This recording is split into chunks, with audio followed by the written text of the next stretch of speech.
வணக்கம் நண்பர்களே, விஜயபிரயாக் பேசுகிறேன். இந்த 10 விஷயத்தை பண்ணுங்கள், உங்கள் வாழ்க்கை மாறும் ஒரு வருஷத்தில் அப்படின்னு சொல்கிறேன். ஏன் நான் ஒரு 1 இயர் அப்படின்னு சொல்கிறேன்? எதுவுமே சடனாக மாறிடாது. அப்படி மாறினாலும் அதை கண்டினியூஸாக நம்ம பண்ணி அதை ஒரு பழக்க வழக்கம், ஒரு ஹேபிட்டாக மாற்றணும். அதற்காக தான் ஒரு வருஷம்னு நான் சொல்கிறேன்.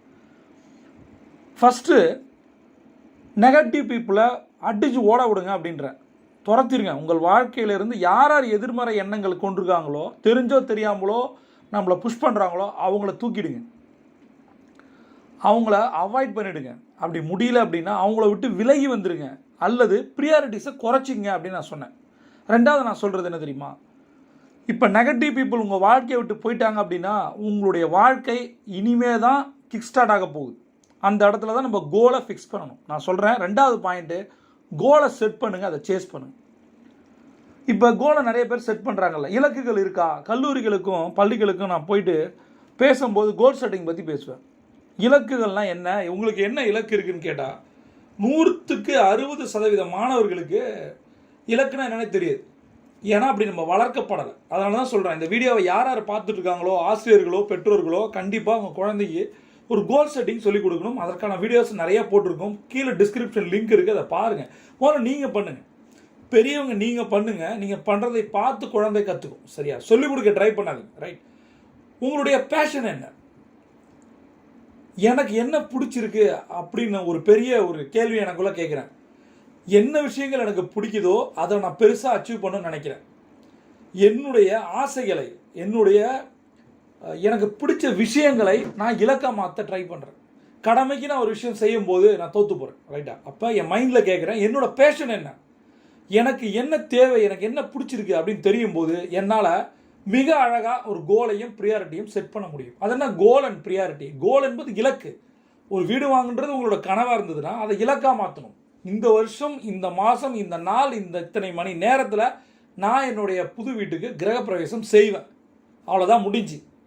ஒரு டேட் லைன் இருக்கும். ப்ரியாரிட்டி என்ன? அந்த இலக்கு தான் உங்களோட ப்ரியாரிட்டி. அதற்காக தான் எதாக இருந்தாலும் பண்ண போகிறீங்க. இந்த இடத்துல டைவர்ஷனோ உங்களுக்கு வருமா? வராதில்ல.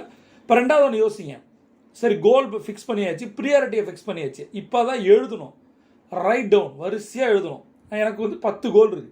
பர்சனல் கோல் இருக்கலாம், ஃபினான்ஷியல் கோல் இருக்கலாம், ப்ரொஃபஷனல் கோல் இருக்கலாம், கெரியர் கோல், எது வேணா இருக்கலாம். அந்த கோலை வரிசையாக ஒரு நோட் பேடோ ஒரு டைரியாக போட்டு எழுதணும். எதற்காக எழுதணும்? டெய்லி எழுதணுமா? போராக இருக்கும். கண்டிப்பாக போராக தான் இருக்கும். எப்போ உங்களுக்கு மொபைல் பார்க்க போராக இல்லை, ஃபேஸ்புக்கோ இன்ஸ்டாகிராமோ யூடியூபோ பார்க்குறதுக்குலாம் உங்களுக்கு போராக இல்லை, உங்களோட வாழ்க்கையை மாற்றுவதற்கான ஒரு இலக்குகளை எழுதுறதுக்கு, அதை டெய்லி எழுதுறதுக்கு போராக இருக்குது.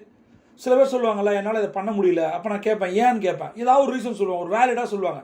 என்னோட அப்பா ஹாஸ்பிட்டலில் இருந்தார், நான் கூட இருந்து பார்த்துக்கிட்டேன். நல்ல விஷயம் தான், அப்பா நம்ம தான் பார்த்துக்கணும். இது மாதிரி ஏதோ காரணங்கள் சொல்லும் போது நான் கேட்பேன், அப்படியா, கோல்டன் அவர் பண்ண முடியலையா, 3 வேளை சாப்பிட்டியாமா அப்படின்னு கேட்பேன். இதுக்கு என்ன பதில் சொல்ல முடியும்? அப்பாவுக்கு உடம்பு சரியில்லை, ஹாஸ்பிட்டலில் இருக்கோம். நம்ம அவர் இருந்த 10 நாளும் சாப்பிடாமே அவரை பார்த்துட்டு இருந்திருக்கோம்ல. வேலைக்கு சாப்பிட்றோம்ல. வேலைக்கு நீங்கள் சாப்பிட்ணும் கரெக்டாக அப்படின்னா, வேலைக்கு உங்கள் குடும்பம் சாப்பிட்ணும் அப்படின்னா, வேலைக்கு நீ ஒரு 10 பேருக்கு 100 பேருக்கு சாப்பாடு போட முடியும்னா இதை எழுதி தான் ஆகணும். இலக்குகளை எழுதாமல், அப்போ நான் கோல்டன் அவர் பண்ண மாட்டேன் ஆனால் சாப்பிடுவேன், கோல்டன் அவர் பண்ண மாட்டேன் மற்ற எல்லாம் பண்ணுவேன். ஏன்? ப்ரியாரிட்டி அதுதான். உங்களோட ப்ரியாரிட்டி கோல்டன் அவர் தான். கோல்டன் அவர் என்னன்னு தெரியல அப்படின்னா டிஸ்கிரிப்ஷன் லிங்க்கு கிளிக் பண்ணி போகிறேன். இப்போ நிறைய பேர் இலக்குகளை எழுதிட்டு அப்படியே போயிடுவாங்க. இலக்குகளுக்கு அதை அப்படியே கன்வெர்ட் பண்ணணும். ஃபர்ஸ்ட் நான் என்ன சொன்னேன்? கனவுகள், அதை இலக்குகள். அப்புறம் என்ன சொன்னேன்? ப்ரியாரிட்டி. இந்த ப்ரியாரிட்டியை நான் செட் பண்ணும்போது இங்கே ஒரு ஆக்ஷன் பிளான் தேவைப்படுது. ஒவ்வொரு இலக்குக்கும் மினிமம் ஒரு 3 ஆக்ஷன் பிளான் தேவைப்படுது. இப்போ உங்கள்கிட்ட ஒரு கேள்வி இருக்குது, என்ன தெரியுமா? நீங்கள் கேட்கணும், நான் என்னுடைய ஆக்ஷன் பிளான் படி தான் நடந்துக்கிட்டு இருக்கேனா? இந்த கேள்வி எனக்கு ஏதாவது கேட்டிருக்கீங்களா? கோலை எழுதிட்டா போதுமா? அஃபர்மேஷன் எழுதிட்டா போதுமா? எல்லாமே வந்துடுமா? சரி, பிளான் ஒன்று எழுதுகிறோம்ல. பிளான் ஒவ்வொரு இலக்குக்கும் 3 விதமான பிளானை எழுதணும். இப்போ பிளான் ஏ ஒர்க் ஆகலை அப்படின்னா பிளான் பிக்கு போகணும். இதுதான் சிம்பிள். இதுதான் எல்லா பணக்காரங்களும் பண்ணுறாங்க. எல்லா மில்லியனர்ஸ் ரிச் பீப்புள் எல்லாரும் பண்ணுறாங்க. பிஸ்னஸ் ஓனர்ஸ் எல்லாம் பண்ணுறாங்க. பிளான் ஏ எழுதியாச்சு, அது மிஸ் ஆகிறதுக்கு வாய்ப்பு இருக்குது. நம்ம ஒன்றும் கடவுள் கிடையாது. ரெண்டாவது, சில பேர் என்ன பண்ணுவாங்க, முதல்ல ஒரு கோலை எழுதிட்டாங்க, அதற்கான ஒரு டாஸ்க்கை பண்ணியிருப்பாங்க, பட் அது நடந்திருக்காது. அந்த கோலை கை கழுவிடும். அப்படி பண்ணாதீங்க. ஃபிக்ஸ் பண்ணிட்டீங்க, கோலை மாற்றக்கூடாது, ஆனால் பிளானை மாற்றலாம். எப்படியாவது ஏதாவது அச்சீவ் பண்ணோம். ஊருக்கு போகிறோன்னு முடிவு பண்ணிட்டோம், டிராஃபிக்காக இருந்து திரும்பி வந்துடுறோமா, ஏதோ ஒரு வழியில் ஆக்சிடென்ட் ஆகிடுச்சு, டிராஃபிக் ஆகிடுச்சு, இல்லை வேறு ஏதோ ஒரு ஒரு பொலிட்டிக்கல் பார்ட்டி மீட்டிங்கு, ஒரு மினிஸ்டர் வேறு, ஏதோ ஒரு ரீசன் டிராஃபிக்கில் இருந்து கஷ்டப்பட்டு அந்த நேரத்தை ஓகே பண்ணிவிட்டு போகிறீங்களா இல்லையா? போய் தானே ஆகணும். திரும்பி வந்துடுறோமா? யாராவது டிராஃபிக் திரும்பி வந்திருக்கோமா? பட் இங்கே நமக்கும் இந்த மாதிரி ரோட் பிளாக்ஸ் வரதான் செய்யும் லைஃப்பில். ஒரு சாதாரண ஒரு டிரான்ஸ்போர்ட்டேஷன், இங்கேருந்து ஒரு ஊர்லேருந்து ஒரு ஊருக்கு போகிறீங்க, அதுக்கே இவ்வளோ தடைகள் இருக்கும்போது வாழ்க்கையில் ஜெயிக்கணும் அப்படின்னா ஜெயித்தவங்க என்னென்னலாம் பண்ணியிருப்பாங்கன்னு யோசிச்சிங்களா? யாருமே வந்தவொடனே சிவப்பு கம்பளம் போட்டு உன்னை ஜெயிக்க வைக்கிறேன்னு சொல்கிறதுக்கு இந்த உலகத்தில் யாருமே இல்லை. புரியுதா? நாம் தான் முட்டி மோதி ஜெயிக்கணும். அதுக்கு இந்த ரோட் பிளாக்ஸ் நல்லது. அப்போ தான் ஒரு ரோடு பிளாக் ஆனால் தான் அடுத்த ரோடு உங்களுக்கு தெரியும். வாழ்க்கையில் உங்களுக்கு ஒரு பிரச்சனை. ஒரு தடவை எனக்கு கையில் அடிபட்டுச்சு கிரிக்கெட் விளையாடும் போது. சரியா? நான் காலேஜ் படிக்கும்போது. அப்போ ஒரு கையில் எதுவும் ஒர்க் பண்ண முடியலன்னா இன்னொரு கையில் என்ன பண்ணலான்றதை நான் புரிஞ்சுக்கிட்டேன். சரியா? அப்போ தான் இந்த பிரெயின் ஆக்டிவேஷன் ஃபார்முலா எனக்கு தெரிஞ்சுது.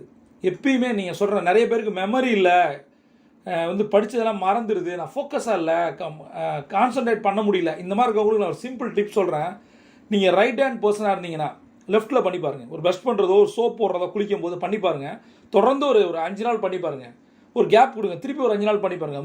5 நாள் 3 செட்டு பண்ணி பாருங்கள். உங்களோட பிரெயினோட ஆக்டிவேஷன் வேறு மாதிரி இருக்கும். அப்போ இது எப்போ எனக்கு தெரியும்னா, ஒரு கை அடிபடும் போது இன்னொரு கை யூஸ் பண்ணும் போது தான் உங்களோட ஆக்டிவிட்டியாக மாறும். அப்போ கை அடிபட்டுச்சுன்னு சொல்லி நான் கர்ஸ் பண்ணுறதா இந்த யூனிவர்ஸை, அல்லது புதுசாக சில விஷயங்கள் நான் கிடச்சிருக்கு அதை வச்சு நிறைய லைஃப் மாறப்போகுதுன்றதை நான் புரிஞ்சிக்கணுமா? நீங்கள் முடிவு பண்ணுங்கள். அப்போ கோலை செட் பண்ணணும், அதை பிளானாக மாற்றணும். அந்த ஒரு கோலுக்கும் 3 பிளான் போடணும். அந்த பிளான் ஃபெயில் ஆயிடுச்சுன்னா பிளான் பி, பிளான் சிக்கு போகணும். இதை மட்டும் சரியாக நீங்கள் ஒரு 21 நாள் பண்ணிங்கன்னா உங்கள் வாழ்க்கை மாறும். பிரபஞ்சம் கொட்டி தர காத்திருக்கு. நீங்கள் ஒரு சாம்பியன். C on top.